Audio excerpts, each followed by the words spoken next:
क्या अमेरिका और इजराइल की जोड़ी ने ईरान पर सीधा हमला करके उनके सर्वोच्च नेता अली खामनेई का खात्मा कर दिया?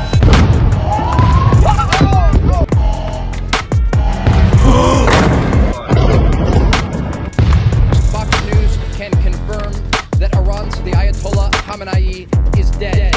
क्या डोनाल्ड ट्रंप और नेतन्याहू ने अपने सबसे बड़े दुश्मन को मौत के घाट उतार दिया है?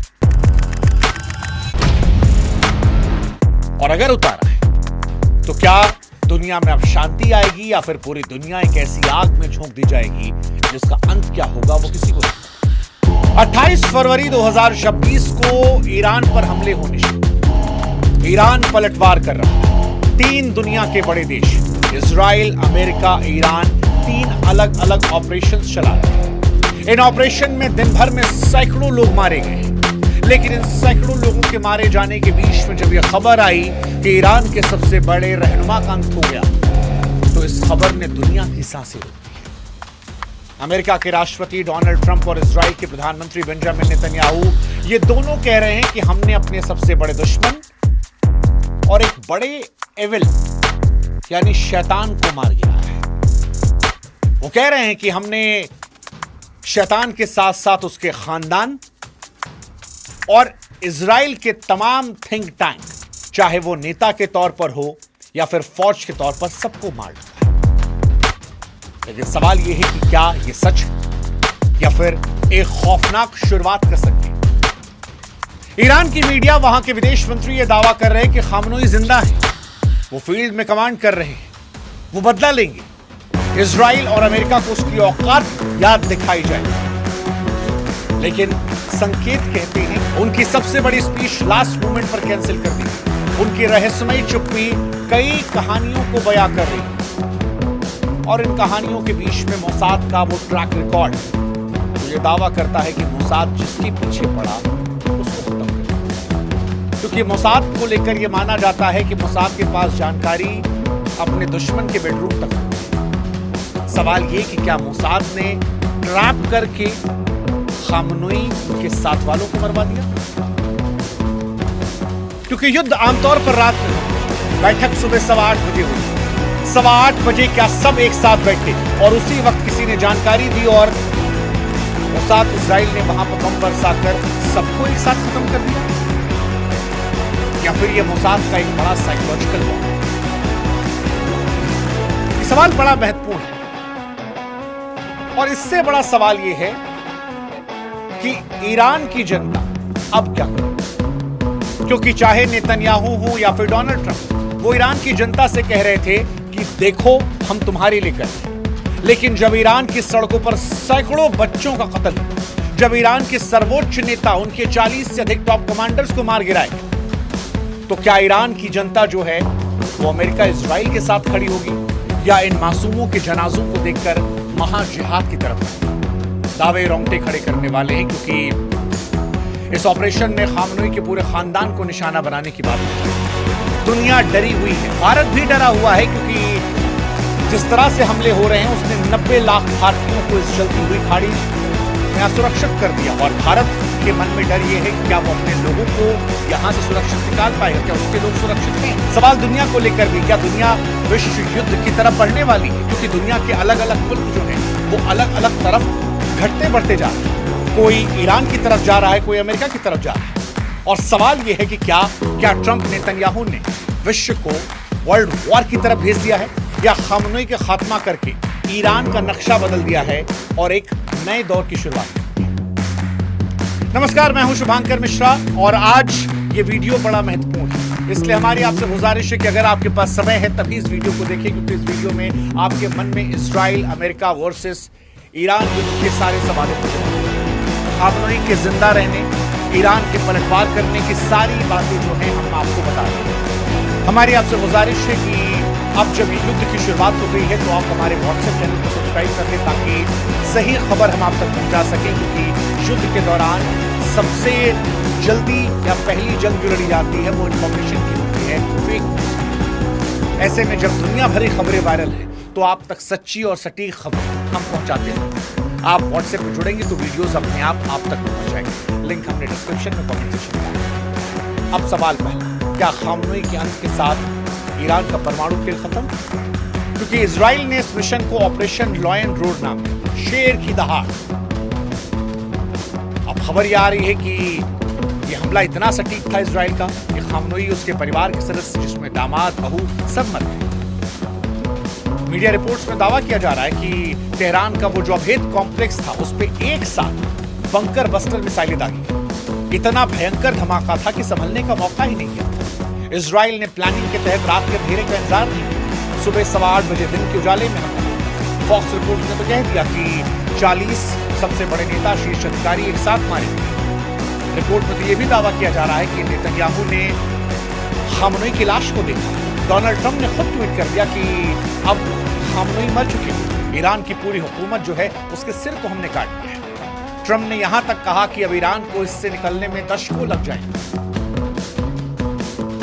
हालांकि ये दावे अब तक सत्य नहीं, पुष्टि नहीं हुई, लेकिन जिस बात की पुष्टि हुई है उसने इंसानियत को शर्मसार कर दिया है। क्योंकि ये ऑपरेशन लॉयन रोड के बीच दुनिया ने तबाही की तस्वीरें देखी।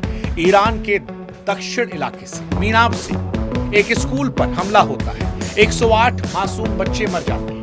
जो तस्वीरें आई वो आंखों से आंसू निकालने वाली थी, क्योंकि कोई पिता अपनी बच्ची की किताब को पलट रहा था, कोई बैग से अपने बच्चे को निकाल रहा था।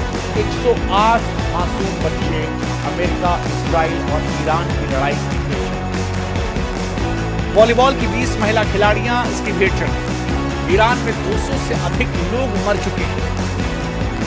मासूमों और खिलाड़ियों के खून से सनी जमीनें जो हैं वो चीख चीख कर गवाही दे रही हैं कि जंग केवल सेना तक नहीं है। वो जो दावा किया जा रहा है कि हम टारगेटेड अटैक कर रहे हैं वो सच नहीं है। एक काला सच और है, और वो मासूमों के खून से लिखा जा रहा है। और इन सब के बीच में वो सवाल है कि अगर खामनोई उस कमरे में मार दिए गए तो क्या तेहरान के भरोसेमंद घेरे में कोई गद्दार बैठा था? मोसाद पहले भी कर चुका है। ईरान की टॉप लीडरशिप में, टॉप पदों तक वो अपने स्पाई को बैठा चुका है। और अगर इस बार ये हुआ है और ये खामनोई मारे गए तो ईरान की मोसाद ने फिर वही करवाया। किसी गद्दार को बैठाया ईरान की फौज में खामनोई के आसपास, जिसने मोसाद को पल पल की लोकेशन दी और ऑपरेशन रूट को सक्सेसफुल किया।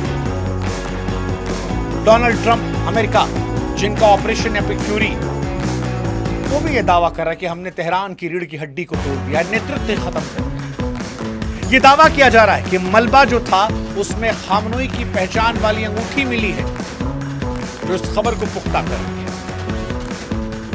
तो क्या किसी गद्दार ने ईरान को अंदर से पूरी तरह तोड़ दिया, खामनोई के शासन को खत्म कर दिया?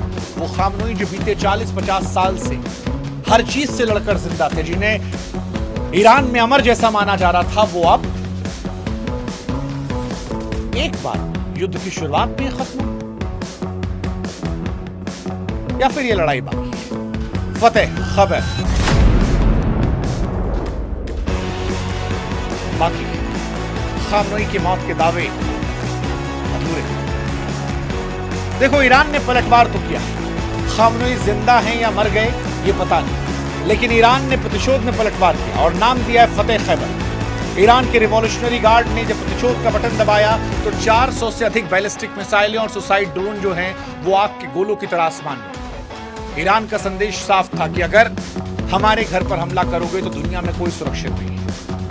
आधी रात को ईरान की मिसाइलें दुबई इंटरनेशनल एयरपोर्ट को दहला रही थी, वो बहरीन को दहला रही थी, कतर को दहला रही थी। शिया और सुन्नी देश के जरिए एक मुस्लिम एकता का दावा जो था वो खोखला पड़ रहा था, क्योंकि शिया देश ईरान ने अपने आसपास के 6 सुन्नी देशों पर हमला किया, ये कहते हुए कि तुम अमेरिका का साथ दे रहे हो, हमला तुम्हारे घर। दुबई एयरपोर्ट इसका नतीजा है, 4 लोग गंभीर रूप से घायल हुए। दुबई जैसे अलीशान शहर में आज खौफ का मंजर है कि लोग लग्जरी छोड़कर अंडरग्राउंड पार्किंग लॉट में शरण ले रहे हैं, घबराए हुए, कांप रहे हैं। बुर्ज खलीफा के बगल में मिसाइल गिरी, तमाम बड़े बड़े होटलों पर मिसाइल गिरी। ईरान ने मिसाइलों के साथ साथ खाड़ी देशों के डिजिटल सिस्टम पर भी साइबर अटैक किया, जिससे बड़े शहरों की बिजली जो चली गई। ईरान ने बता दिया है कि वो एक रात में हारने वाला नहीं है। हालांकि इन हमलों ने आपस में नुकसान भी किया है। सऊदी अरब, जिसे ईरान अपना भाई कहता था, उसी सऊदी अरब ने इजराइल और अमेरिका के साथ मिलकर अब ईरान पर हमला करने की बात कही, क्योंकि अबू धाबी में एक नागरिक की मौत हुई। इजराइल, अमेरिका और ईरान की लड़ाई अब धीरे धीरे दुनिया के कई मुल्कों की लड़ाई बनती जा रही है। और सवाल इसीलिए बार बार ये उठ रहा है कि क्या अब दुनिया जो है वो विश्व युद्ध की तरफ चल रही है। तेहरान की सड़कों पर अजीब सा मंजर। तेहरान में कहीं पर लोग जश्न मना रहे हैं, कहीं लोग नाच गा रहे हैं, कहीं लोग डर के साए में जी रहे हैं, कहीं अपने बच्चों की मौत पर आंसू बहा रहे हैं। तेहरान में भी यह खबर फैली है कि मर गए हैं खम।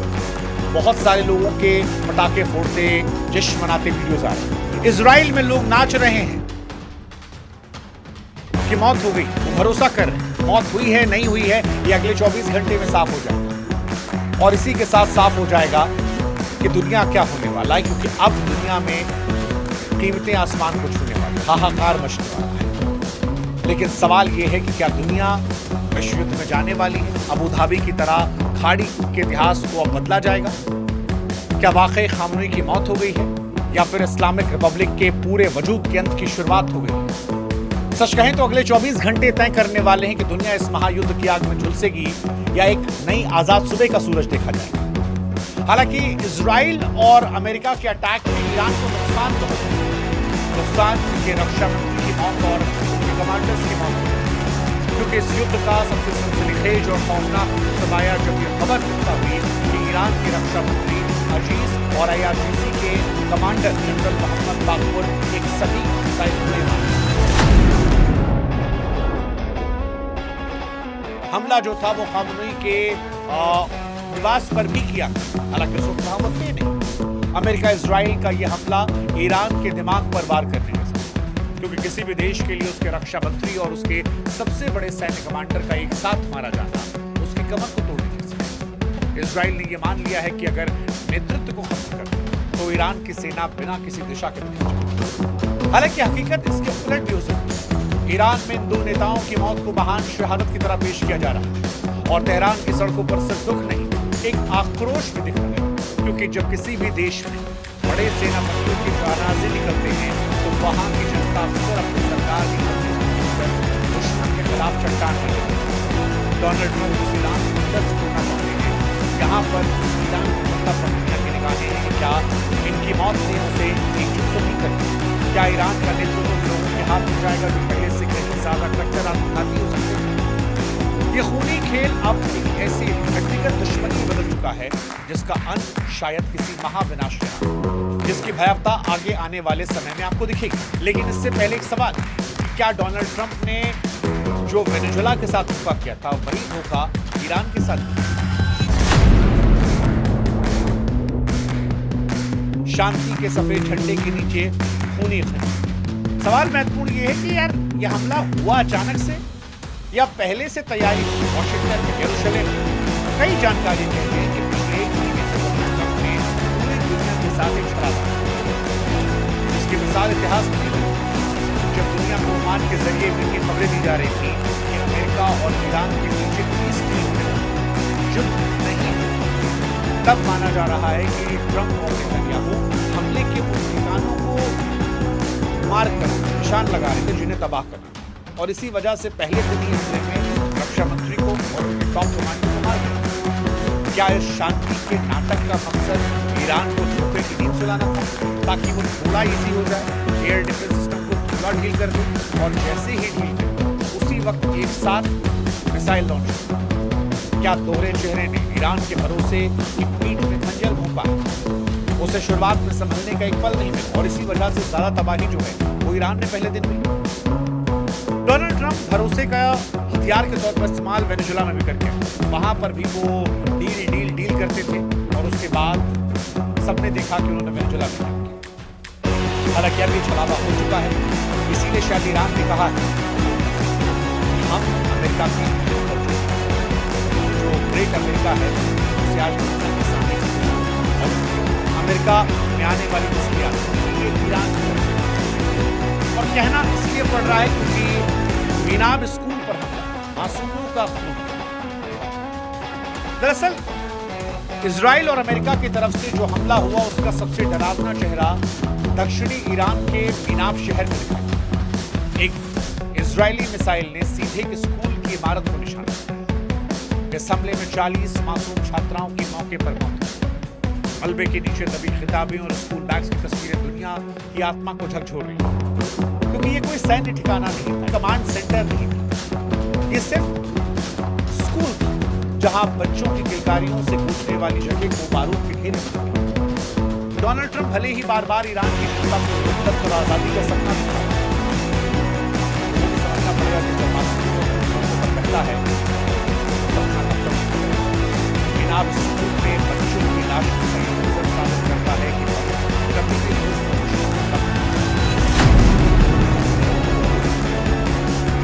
आज ईरान की वो जनता जो शायद अपनी सरकार से नाराज थी, जब वो मासूम बच्चों के जनाजों को देख रही थी तो विदेशी हमलावरों के खिलाफ अपनी सरकार की ढाल रही। और अगर ऐसा होता है तो डोनाल्ड ट्रंप और इजराइल की हार होगी, क्योंकि इसी जनता के भरोसे वो हटाने की कोशिश कर रहे हैं इस सत्ता।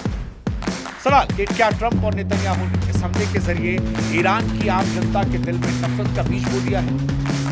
ये नरसंहार इतिहास के काले धब्बे के तौर पर याद रखा जाएगा, जिसने साबित किया कि सत्ता के भूख में मासूमों की जाने कोई कीमत नहीं। और वैसे भी इजराइल पर मारने के आरोप लगते रहे। अब ईरान में भी बच्चों को मारने के आरोप। क्या ईरान में नाराज जनता वो इससे और नाराज हो जाएगी और अपनी सरकार की नाराजगी को भुलाकर इसके खिलाफ हो जाएगी? ये इस कहानी के सबसे महत्वपूर्ण पहलू है। हालांकि भारत के दृष्टिकोण से इजराइल अमेरिका वर्सेस ईरान का युद्ध 90 लाख लोगों की जिंदगियों का युद्ध जो वहां फंसे हैं खाड़ी देश में। और सवाल यह है क्या दिल्ली बचा पाएगी? क्योंकि भारत के लिए युद्ध किसी टीवी स्क्रीन पर चलने वाली फिल्म नहीं है, ये हमारे अपनों के अस्तित्व की लड़ाई। खाड़ी देशों में 90 लाख भारतीय उनकी जान पर आज सीधा खतरा मंडरा रहा। जैसे ही ईरान की missile Dubai, Qatar, Abu Dhabi के पास गिरने लगी, भारत सरकार की सांसें भी अटकी। आनंद फानन में ऑपरेशन सिंधु की घोषणा की गई। ये शायद मानव इतिहास का सबसे बड़ा, सबसे खतरनाक रेस्क्यू मिशन हो सकता है अगर ये जंग आगे बढ़ी। एयर इंडिया ने पहले ही अपनी तमाम उड़ानें रद्द कर दी, क्योंकि मिडिल ईस्ट का आसमान अब नागरिक जहाजों के लिए मौत का रास्ता बन गया है। भारत के सामने सबसे बड़ी चुनौती है इन 90 लाख लोगों को समुद्र के रास्ते वापस लाना। आप सोचिए कि जब आसमान में मिसाइल दौड़ रही हो और समुद्र की तैनात, तब सेना भेजना भी कितना बड़ा जोखिम है। आज तमाम भारतीय परिवार इस सांसें हटनी पड़ी है, क्योंकि 90 लाख और इसीलिए वो दिल्ली की तरफ से क्या सरकार जो है वो जंग के मैदान से लाखों लोग सुरक्षित निकालेगी? अगर ये हमला बढ़ा, अगर होर्मुज की जलसंधि बंद हो गई तो ये 90 लाख लोग वहीं फंस जाएंगे और भारत के लिए सबसे बड़ी मानवीय त्रासदी बन जाएगी। 90 लाख। और ईरान में संकट बढ़ता जा रहा है, ब्लैकआउट हो चुका है। ईरान में आज पूरी तरह सूचनाओं का ब्लैकआउट। इंटरनेट की पहुंच जो है वो 54% गिर गई है। आज दुनिया को सही से पता नहीं चल पा रहा कि असल में ईरान के अंदर क्या हो रहा है, क्योंकि जब भी इंटरनेट बंद होता है तो केवल सूचनाएं नहीं मरती, घायलों की मदद, अपनों की खबर लेने का रास्ता भी मिलता है। एक्सपर्ट्स कह रहे हैं कि सबसे बड़ी टेंशन क्या जंग 3 से 4 दिन की है, क्या ये लंबी जाएगी? क्योंकि ट्रंप और नेतन्याहू दावा कर रहे थे 4 दिन। इजराइल का यह मानना है कि 10 दिन में ईरानी कमर तोड़ देंगे। अमेरिका की तैयारियां 4-5 दिनों की, लेकिन युद्ध जो है वो कभी घड़ी की सुई के हिसाब से नहीं चलता। और क्या हमने रूस यूक्रेन में देखा है, जहां 4 साल हो गए लड़ते। ईरान का भूगोल और उसकी गोरिल्ला युद्ध की ताकत 10 दिन के टाइमर को हफ्तों और महीनों में बदल सकती है। और अगर 10 दिन में ईरान का नेतृत्व नहीं झुका तो फिर ये जंग ऐसे दलदल में बदलेगी जिससे निकलना अमेरिका के लिए नामुमकिन होगा। जब तक इंटरनेट बंद रहेगा, दुनिया को अंदर की तस्वीर नहीं आएगी, तब तक ये बारूद का ढेर चलता रहेगा और विनाश का आंकड़ा यूं ही बढ़ता रहेगा। सवाल यहाँ दुनिया को लेकर भी है, क्योंकि अब खाड़ी देशों में शिया सुन्नी समीकरण जो है वो बदल रहा है। इजराइल अमेरिका वर्सेस ईरान की जंग जो है अब धार्मिक जंग में भी तब्दील हो, और यही इस जंग का सबसे पेचीदा मामला है, क्योंकि इसका धार्मिक सामाजिक ढांचा इस जंग को प्रभावित करेगा। दरअसल ईरान एक शिया बहुल देश है। उसने सऊदी अरब, यूएई, कतर और बहरीन जैसे सुन्नी देशों के अमेरिकी अड्डों पर हमला किया है।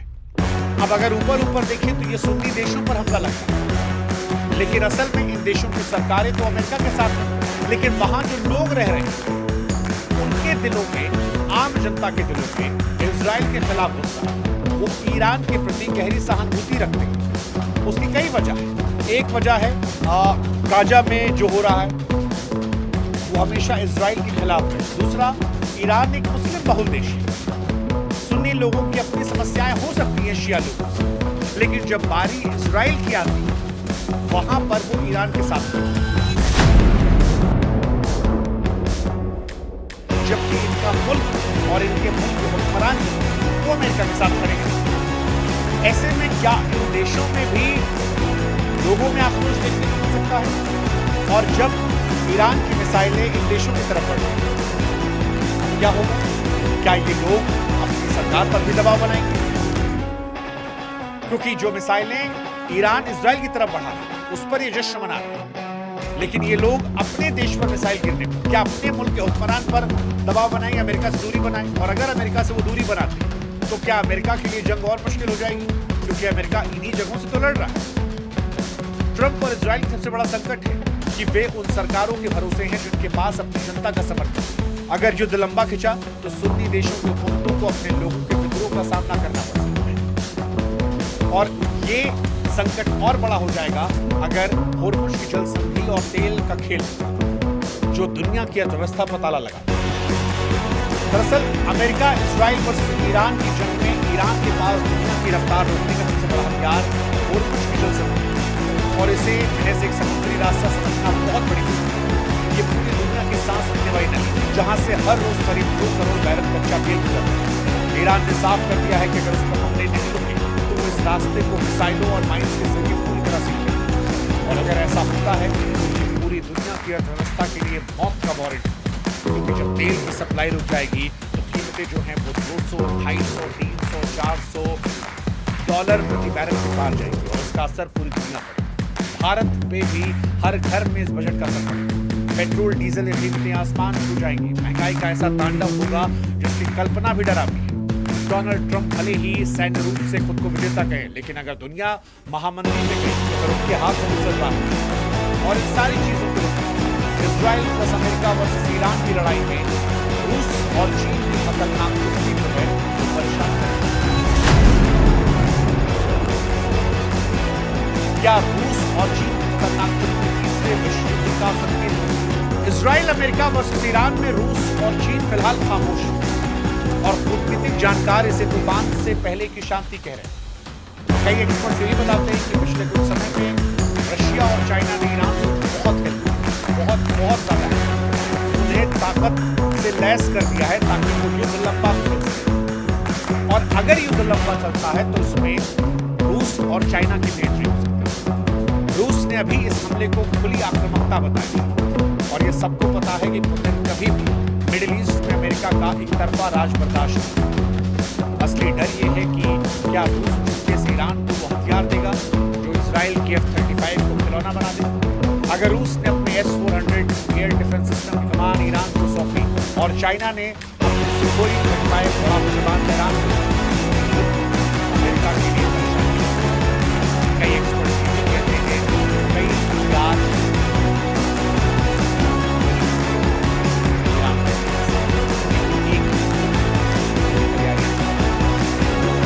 पुतिन का इतिहास गवाह है कि वे तब तक खामोश रहते हैं जब तक दुश्मन अपनी सारी ताकत न झोंके और फिर वो ऐसा प्रहार करते हैं कि समीकरण बदल जाता है। और चीन जो ईरान के तेल का सबसे बड़ा खरीदार है फिलहाल खामोशी से तमाशा देख रहा है, लेकिन उसकी ये चुप्पी रणनीतिक सस्पेंस है। चीन जानता है कि अगर अमेरिका इस युद्ध में फंस गया तो उसके लिए ताइवान या दक्षिण चीन सागर में अपनी ताकत बढ़ाने का अच्छा मौका है। चीन की आर्थिक ताकत अमेरिका को अंदर से खोखला कर सकती है। अगर उसने ग्लोबल सप्लाई चेन को ईरान के समर्थन में मोड़ा, अगर रूस और चीन ने मिलकर अमेरिका के खिलाफ आधिकारिक मोर्चा खोला तो इसे ऑफिशियली थर्ड वर्ल्ड वॉर कहा जाएगा। और ये चुप्पी किसी समझौते का संकेत नहीं, ये उस मौके का इस्तेमाल है जहां अमेरिका अपनी सारी ताकत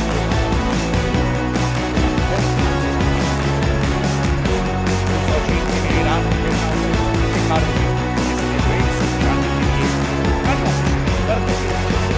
घातक हथियारों में सप्लाई हालांकि आखिर में एक सवाल और उठता है, धार्मिक जुनून और मेहदी का इंतजार, मौत और जन्नत का आखिरी मुकाबला।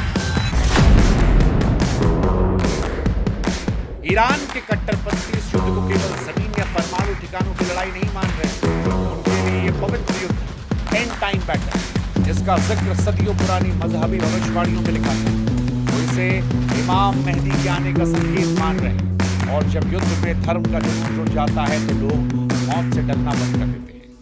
डोनाल्ड ट्रंप के लिए लाखों विदाई लड़ाकों से जन्नत का सितारा, एक माँ अपनी बेटी को सफल करना चाहती है के सामने के साथ शहीद होकर अपनी जाएगी। ऐसा होता है बर्बादी लाए, इसराइल की बर्बादी लाए। तेहरान की शहर में संदेश फैलाया जा रहा कि ये महान युद्ध है। इसीलिए हम कह रहे हैं कि हार के डोनाल्ड ट्रंप के लिए बड़ी चुनौती है कि मिसाइलों और टैंकों की तकनीकी रूप से तो रोक सकते हैं, लेकिन लाखों फिदाएं तो कैसे रोकेंगे? ईरान के बासिस, जिन्हें आप स्वयं सेवक कह सकते हैं, उनके हजारों युवा लाल कफन पहनकर इन दिनों कसम खा रहे हैं कि मेरी एक के लिए चलते फिरते उगम और यही वो मोड़ है जहाँ तकनीक बेअसर होती है और युद्ध आस्था बनाम आधुनिकता का होता है। और जब ऐसा होता है तो ये पूरी दुनिया को अपने मिसाइल सवाल उठता है कि आप मानवता इस मालूम के घेर में रखें।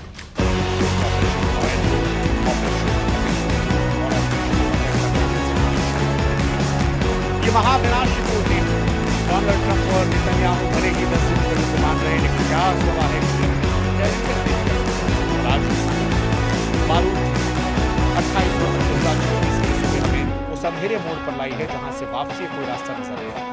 अगर अभी भी होश नहीं आया तो यह आग न सिर्फ मिडिल ईस्ट को बल्कि पूरी दुनिया को। और अब आने वाला वक्त यह तय करेगा मिडिल ईस्ट के नक्शे पर नई सीमाएं खींची जाएगी या मानवता इस संघर्ष के लिए बची।